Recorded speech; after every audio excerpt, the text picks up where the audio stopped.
Hey guys, welcome back. Got a new dashboard to show you guys. I recently took part in the May 2025 Storytelling with Data Challenge.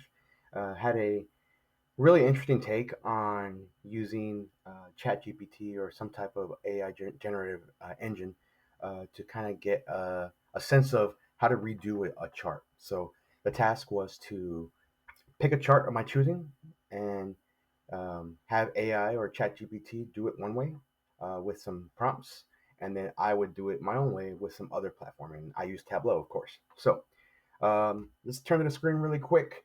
Uh, Again, this is the May 25 Storytelling with Data Challenge. The full challenge was find a graph or slide that's ripe for improvement. Spend some time thinking about what you would like to improve within the visual and implement those changes. Select an AI tool that you can create visuals and prompts and a starting image. Ask the tool to consider the original image and prompt it to improve it. And then I did my improvement as well. So let's go into the challenge. The chart you see above, bar chart, green going up, red going down, was a chart I got off of baseballreference.com. Probably the best website I go to get baseball data. This is a look at win loss results for the Texas Rangers so far season to date. This was done. I did this last week, so about 36 games, and we take a look at the wins in green, the losses in red, the sizing of the bars going from to access to the very top or bottom is based on the run differential. And for those of you that don't know what the run differential is, it's basically a take on the performance of the team, offensive and maybe defensive, a complete performance. So a team that has a really high differential is a team that can score a lot of runs, but also keep their opponent from scoring runs on them. So, somewhat of a mixture of offensive and defensive strengths.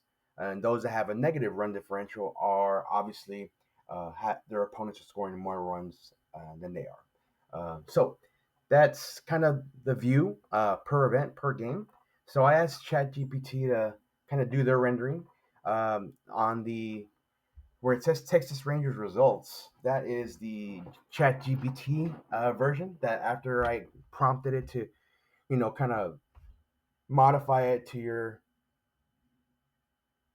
pleasure, I added prompts like the red indicates losses and negative run differentials for each game. Green represents wins and positive run differentials. I also asked make this a little bit more aesthetically pleasing and also get a sense of over a period of time. I said season to date, what's the performance look like? So gave those prompts and out came this image. Looks like a heat map. Obviously, the one thing I didn't like, it's probably more so because I have the free version of ChatGPT. Didn't really give me the full rendering of 36 games, but it gave me just the look and feel, right? The flavor of it. You see, it's a heat map. The color palette legend shows win loss and also run differential on the bottom. So obviously, green still representing wins, red representing losses, and then the run differential for both green and red on those results. Um, also kind of references a tooltip. Again, this is an image, so but the reference being that you can hover over each of these boxes in the heat map and get the actual results from that one game, what the result was, what the run differential was, who the opponent was. So really interesting take on taking the bar chart, taking the prompts, and spitting out what was a basically a heat map on the results of the Texas Rangers. But the one thing I did asked ChatGPT was how do they look cumulatively or season to date? And I really can't see that within this picture here. So to the left of that is my rendering in Tableau. So a few things I did here. Again, this is season to date, so 36 games. You can see the bars are still representative of what is shown on the original chart from baseballreference.com. I did like that, but I also wanted to get a look and feel of run differential over a period of time. And in this situation, it's 36 games. So the area graph represents the cumulative run differential that has occurred throughout these last 36 games. So it doesn't look good right now for my Rangers. They have a red run differential, and it's pretty much been red the whole time.